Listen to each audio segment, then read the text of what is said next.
안녕하세요. 짤때갑TV의 명품 PD 한PD입니다. 자, 대통령의 탄핵 결과가 나왔죠. 일단 불성립이 됐어요. 자, 어제 방송에서 뭐라고 그랬냐면 탄핵이 되면 주식시장의 안정을 찾을 것이고 탄핵이 안 되면 불확실성이 증폭이 된다. 한국 경제는 불확실성이 중장기적으로 증폭된다. 자, 그렇게 말씀을 드렸죠. 자, 중요한 거는 중장기적으로 증폭된다라는 거예요. 자, 외국에서 투자은행들이 또는 신문들이, 외국의 언론들이 자, 한국의 코리아 디스카운트에 대해서 이야기하고 있어요. 자, 그게 중장기적으로 증폭된다라는 거예요. 자, 어쨌든 지금으로 봐서는 탄핵이 통과하기가 어렵겠죠. 그죠? 뭐 국민의힘 자체가 투표에 참여하지 않잖아요. 그죠?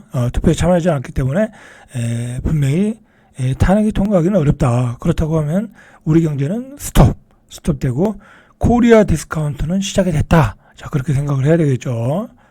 자, 어제 결과는 불성립이에요. 불성립. 참 어제 국회 탄핵의 투표 과정을 보면서 참 놀라웠어요. 아니, 국회의원들은 우리가 국민들이 투표를 하라고 보내준 사람들이잖아요. 대표잖아요. 그러면은 최소한 자기 의사표시는 해야 되는 거 아닌가요?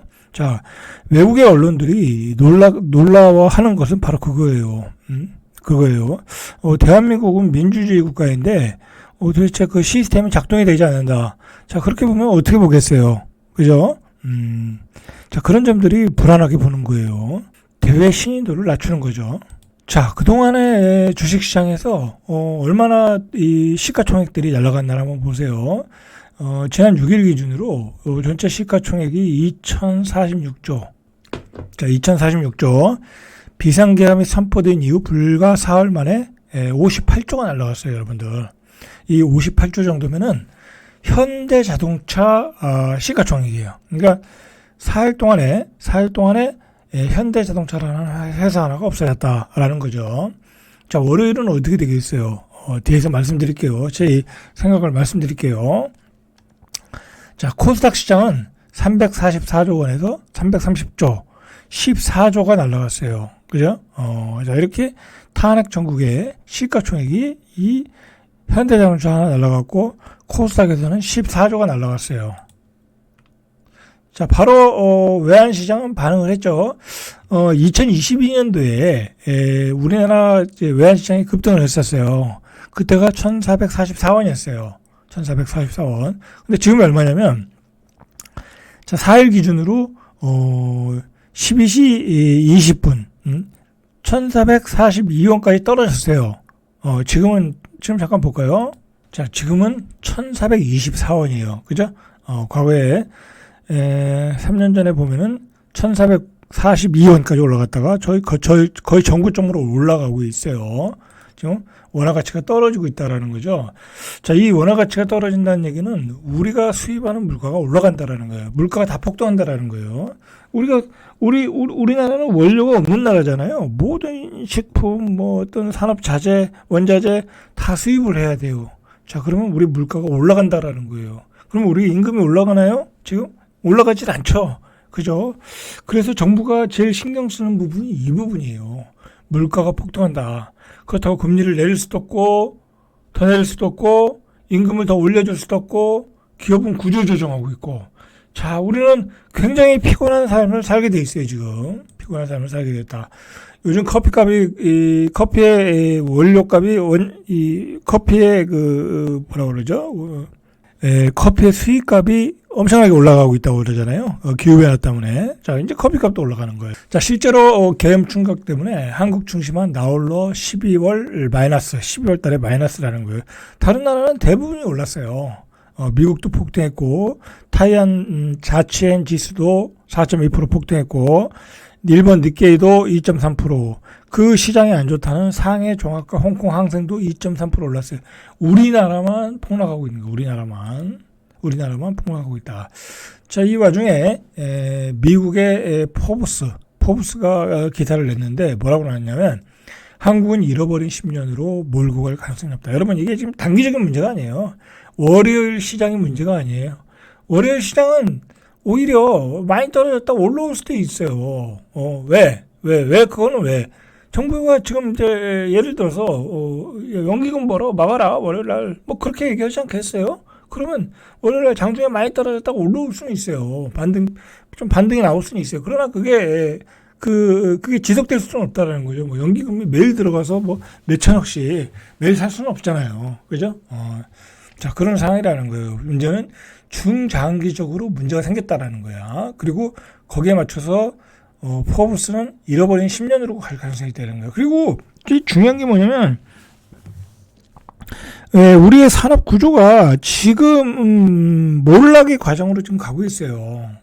지금 석유화학, K화학, 그죠? 이제 경쟁력을 잃었고 K철강, 중국의 저가 제품이 밀리고 있고 삼성 반도체 기술력 극복 못하고 있고, 그죠?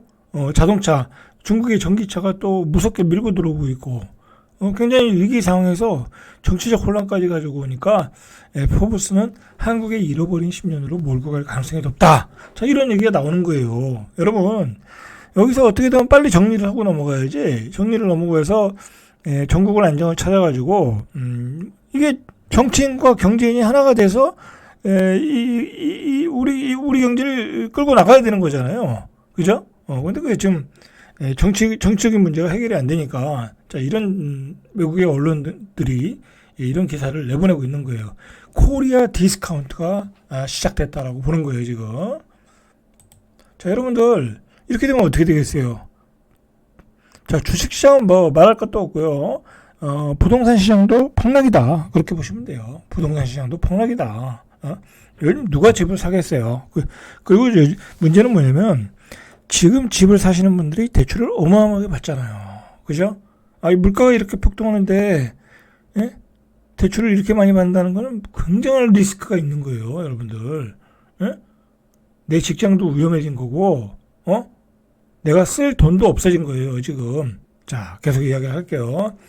자, 이번 계엄 사태가 과거 한국의 군부 통치를 떠올리게 한다고 전했다. 자, 외국에서는 대한민국이 과거로 돌아갔다라는 거예요. 지금 외국의 과거의 대한민국으로 돌아갔다. 그동안 K-팝이니 뭐 여러 가지 선진적인 문화를 배웠는데, 자, 과거로 돌아갔다. 이거 얼마나 큰 문제예요. 대한민국의 시스템이 다 무너졌어요. 지금 다 무너졌다. 자, 한국의 기업들이 글로벌 무대에서 준비가 덜 되었다는 인식을 강화하고 있다. 투자자들이 아시아에서 계엄령 시행자를 연상할 때 그러니까 이제 이 투자자들이 우리나라를 어떻게 보냐면 인도네시아, 미얀마, 필리핀, 태국 이런 정도로 본다라는 거야. 옛날에 태국도 뭐 여야가 맨날 데모했잖아요. 그래서 한심한 나라다라고 우리가 그랬잖아요. 그죠? 길거리에서 막 데모하고 그랬잖아요. 지금 우리가 그 꼬라지가 된 거잖아요. 자, 외국인들이 보기에는 이런 나라로 떠올릴 거라는 거야. 인도네시아, 미얀마, 필리핀 그 수준으로 보고 있다는 거예요. 자, 포브스가 걱정하는 건 뭐냐면 중국 경제가 둔화되고 미국도 정권 교체하고 한국의 구조조정이 지금 산업 구조조정이 일어나고 있고 이런 상태에서 탄핵이 일어났기 때문에 굉장히 위험해 보인다. 적절히 대응할 가능성이 줄어들었다고 경고하는 거예요. 이런 외부 환경에 대해서 한국이 적절히 대응할 가능성이 줄어들었다. 그렇다는 거죠. 자, 그래서 포브스는 윤 대통령의 이기적인 계엄령 시도의 대가는 한국의 5,100만 국민이 장기간에 걸쳐서 활보로 대가를 치르게 될 거라는 거야. 그죠? 무서운 이야기를 한 거예요. 무서운 이야기를 한 거예요, 여러분들.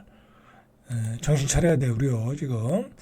자, 이 포브스뿐만이 아니라 글로벌 IB 투자은행들이죠. 이번에 이 사람들이, 이 은행들이 비상사태를 어떻게 봤냐. 딱 이거 한마디. 이 한마디에 다 얘기가 농축되어 있어요. 불확실성이 충격이 크다. 그래서 한국 주식 매도를 앞당겨야 된다. 여러분, 이렇게 되면 외국인들이 파는 강도만 조절할 뿐이지 주식을 안 사요. 누가 사겠어요? 그죠? 이제 파는 속도만 조절한다. 그죠? 얼마나 당분간은 매도가 계속 나오는 거예요. 몇십 조가 될지 몇백 조가 될지 모르는 만큼 나오는 거예요. 계속 나온다. 이제 굉장히 싸다. 그죠? 전국이 안정돼 있다. 자, 그럴 때까지 주식은 매도가 나오는 거예요. 그리고 실적이 안 좋은 회사들, 그죠? 실적이 나빠질 회사들은 매도의 강도가 더 세지는 거예요. 그죠? 자, 글로벌 IB가 보는 대한민국의 주식은 매도를 앞당겨야 된다. 심각한 문제예요. 심각한 문제. 그리고 결정적으로 뭐냐면 우리 대한민국 국민도 실망했지만 아니 국회의원들이 투표를 해야 될 거 아니에요. 투표를 안 하는 나라 그 나라에 대해서 그 외국인들의 시각이 어떻겠어요? 저기는 민주주의 시스템이 안 돌아간다. 그렇게 볼 거 아니에요. 사실 그게 가장 큰 문제였어요. 가장 큰 문제였다. 자, 오늘 이제 한동훈 대표와 한덕수 국무총리가 만나서 어떻게 한다는데, 이거 빨리 수습하지 않으면 큰일 날 수 있어요. 자, 글로벌 IB들은 한국 경제가 비상계엄 사태로 정치적 불확실성이라는 추가 리스크를 안게 됐다. 그러니까 리스크가 해결이 안 됐다라고 보고 있는 거죠. 자, 이미 이 글로벌 IB들은 우리나라에 대한 성장률, GDP 성장률이죠. 이미 2% 이하 1.8, 1.9로 조정을 했어요. 그럼 더 낮아지겠죠? 왜? 환율이 올라가잖아요. 그죠? 환율이 올라가기 때문에 GDP는 더 낮아지는 거예요. 자, 그러면 주식 매도 신기를 더 앞당기겠죠? 자, 골드만삭스도 5일 발간한 보고서에서 수출 둔화와 디램 가격 하락, 그죠? 한국 기업의 실적 하향 사이클이 지속될 수 있다, 그죠? 이제 우리 기업들의 실적이 하향 사이클로 들어갔다니까. 그런데다가 원자재가 폭등하죠, 그죠? 자, 누가 투자를 하겠어요? 하락의 초기로 보고 잃어버린 10년의 초기로 보고 누가 투자를 하겠어요? 그죠? 투자하려고 했던 계획도 다 포기한다. 자, 그러면서 2025년 한국 경제는 글로벌 경기 순환에 따라 다른 지역보다 강달러와 높은 장기 금리, 관세의 불확실성. 트럼프가 들어서니까 관세가 또 올라가겠죠. 이런 역풍에 많이 노출되어 있다. 그래서 한국의 거시적인 환경은 더욱 어려워 보인다. 이거 그동안 우리가 계속 얘기했던 거죠. 그죠? 거시적인 경제 환경이 어렵다. 자, 그런데다가 주식시장에 대해서는 전반적인 밸류에이션이 매력적인 수준까지 떨어졌지만 주식들이요, 3분의 2가 신저가예요. 어떻게 보면 기회예요, 기회. 좋은 개별 종목들이요, 3분의 2가 떨어졌어요. 신저가예요. 그 얘기는 이게 나온 거예요. 전반적인 밸류에이션이 매력적인 수준까지 떨어졌다. 재평가를 위한 명확한 계기가 없는 한 낮은 수준을 유지할 것이라고 전망했다. 중요한 거는 주식은 싸 보이는데 어떤 모티베이션이 없다라는 거야. 올라갈 수 있는 동기가 없다. 경제는 하락 사이클 들어갔고 전국은 불안하고. 자, 그럼 뭐가 필요하겠어요? 전국이라도 안정돼서 정부의 어떤 그 경제 지원 정책, 그리고 어떤 의지, 그런 것들을 보여줘야 되는데, 그런 것들이 보여주기 전에는, 들어오지 않겠다. 당분간은 매도로 이어가겠다. 자, 골드만삭스는 계속되는 고금리 장기화와 경기 순환 등의 영향 외에도 경제 정책의 불확실성 충격이 한국의 밸류에이션, 평가 절하로 이어지고 있다. 여러분, 그리고 그동안 외국인들이 투자했던 종목들은 엄청나게 올라와 있어요, 지금. 그러니까 외국인들이 매도해도 그렇게 손해보고 나가질 않아요. 오히려 이익 실현하고 나간다고. 환차익에서 손해를 받겠지만. 자, 그래서 한국 기업의 실적 하방 리스크, 국내외 정책의 불확실성 고려할 때 변동성 장세가 지속된다. 이 변동성 장세가 지속된다는 게 뭐예요? 하락으로 떨어진다는 얘기예요. 하락으로 떨어진다. 자, 미국의 모건 스탠리도 계엄 사태에도 수출 약세, 소비 회복 지연, 자, 이런 것 때문에 기본 전망은 변함이 없다. 그래서 내년 전망을 모건 스탠리는 2.0에서 1.7, 그리고 주식시장에 대한 투자 의견은 중립에서 매도로. 이건 보통 이제 안 좋을 때 중립인데 완전히 매도로 그냥 확 질러버렸어요. 자, 모건 스탠리의 영향은 어마어마하죠. 그죠? 이제 외국인들은 매도로 나갈 거예요.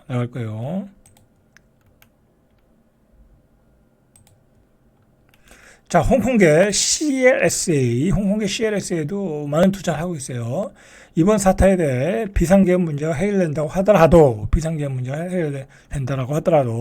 7월 이후에 실망스러운 움직임을 보여준 한국 주식에 반갑지 않은 추가적인 정치 리스크를 얻는 것이라고 분석했다. 그러니까 계엄 사태가 해결돼도 쉽지 않을 거라는 이야기예요. 그리고 밸류업을 한다고 했는데, 밸류업에 대한 정책들이, 강행적인 정책들이 나오질 않았어요. 그런 것들이 실망스러웠다라는 거죠. 그래서 이 CLSNM 보고서에서 투자은행, 이게 증권회사죠. 이 조정을 며칠 앞당긴다고 말했다. 그러니까 사실상 한국 주식을 지금 당장 매도하라는 취지라는 거야. 그러니까 매도세가 쏟아져 나오겠죠. 자, 어쨌든 이런 보고서가 나온다는 얘기는 이게 지침서가 되는 거예요. 외국인들이 뭐 보고 투자하겠어요.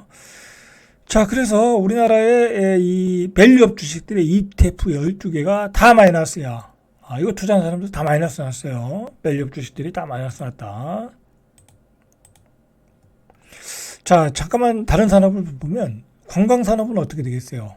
완전히 타격을 본 거죠. 자, 외국인 관광객은 뭐 나중에 들어올 수는 있어요. 그죠? 왜냐면 원화가 떨어지고 있잖아요. 근데 어쨌든 지금은 계산대 테이블도 객실도 비었다라는 거예요. 왜냐면 전국이 불안하니까. 그죠? 여기 뭐 내전 일어나는 거 아니야?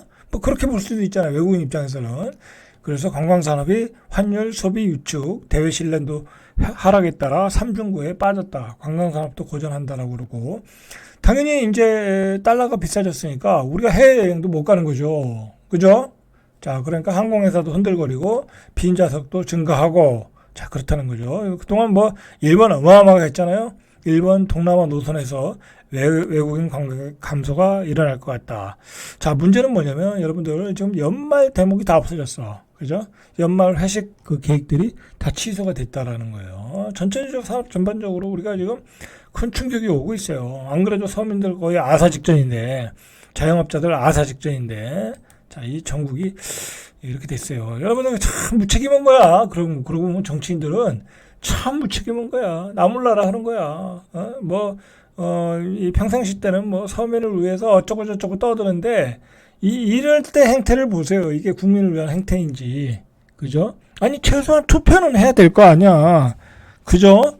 투표를 해서 자기 의사를 표현해야 되는 거 아니에요? 국회라는 게.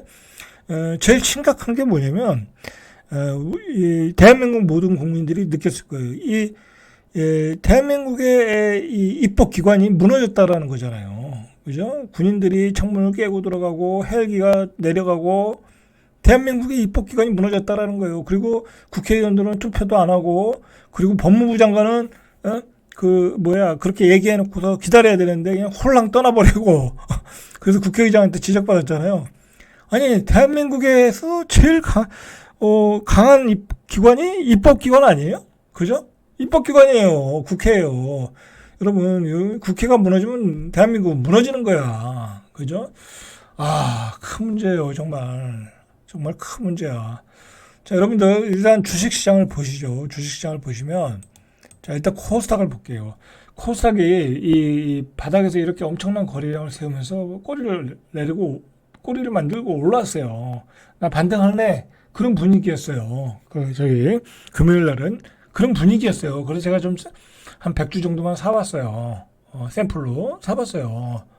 자, 그런데 왜 이게 올라왔겠어요? 금요일에는 탄핵이 된다 그렇게 생각을 했던 거야. 그죠? 탄핵이 된다 그렇게 생각을 했던 거죠. 한동훈 대표가 탄핵하겠다라고 했잖아요. 그래서 올라온 거예요. 그럼 이거 어떻게 되겠어요? 도로 떨어지겠죠. 그죠? 최소한 올라가긴 힘들다. 그죠? 자, 일단은 시장은 월요일은 폭락이라고 보시면 되는데, 자, 폭락이라고 보면 되는데, 어디서 문제가 있냐면, 외국인들과 개인들은 매도를 하겠죠. 자, 그거를 기관들이 받아주면 폭락의 폭이 줄어들 수는 있어요. 그죠? 예를 들어 50에서 70% 빠졌는데, 폭락의 폭이 줄어들어서 뭐 10몇 포인트 그렇게 줄어들 수는 있어요. 금요일처럼. 왜 그러냐면 지금 정부도 이 사태를 알기 때문에 뭐 연기금액에 이야기를 하겠죠. 그죠? 어떻게 어떤 과정을 통해서 이야기할지 모르지만, 좀 주가 좀 방어해라. 그죠? 저점 매수해라. 그죠? 증시 안전펀드 기금 투입하겠다. 그런 얘기도 나올 수도 있고요. 그러다 보면 장중에 반등은 나올 수는 있어요. 자, 그러나, 이 추세를 되돌리긴 힘들다. 그죠? 외국인들이 계속해서 매도하겠다라고 그렇게 얘기가 나왔잖아요, 지금. 외국인들이.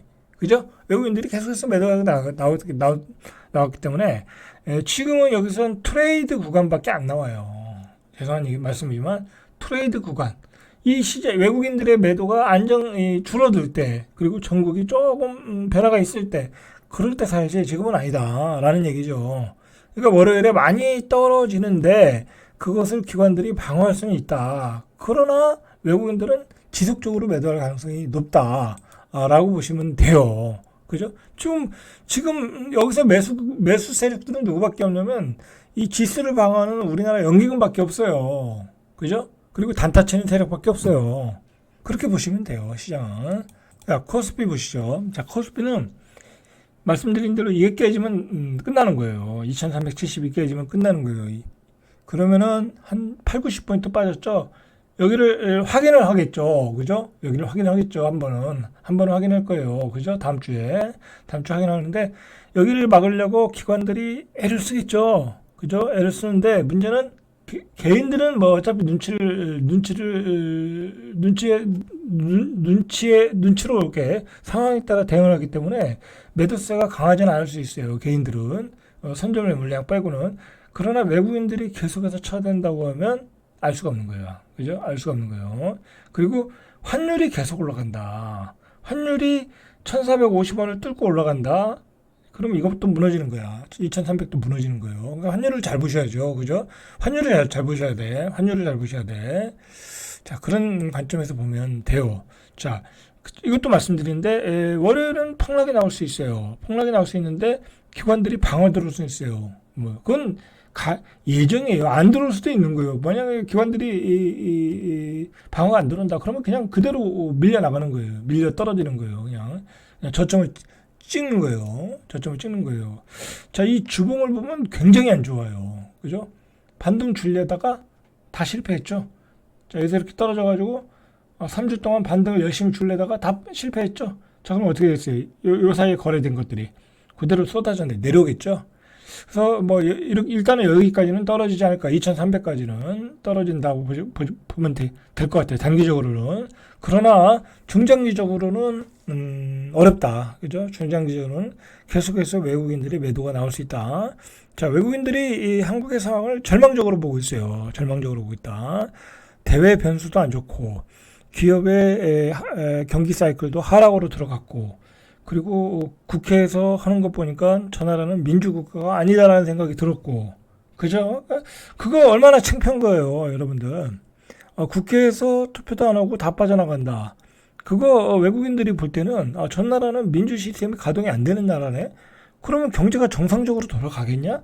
그렇게 판단하는 거예요. 대외 신인도에 결정적인 영향을 준 거예요. 그것도 모르고 정말 답답한 정말 아마 기업을 하는 사람들 입장에서는 깜짝 놀랐을 것 같아요. 그죠? 기업을 하는 사람들 저렇게 되면은 대외 신인도가 떨어지는데, 그죠?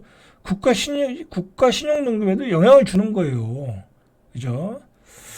자, 오늘은 여기까지 절대값TV의 명품 PD 한 PD였습니다.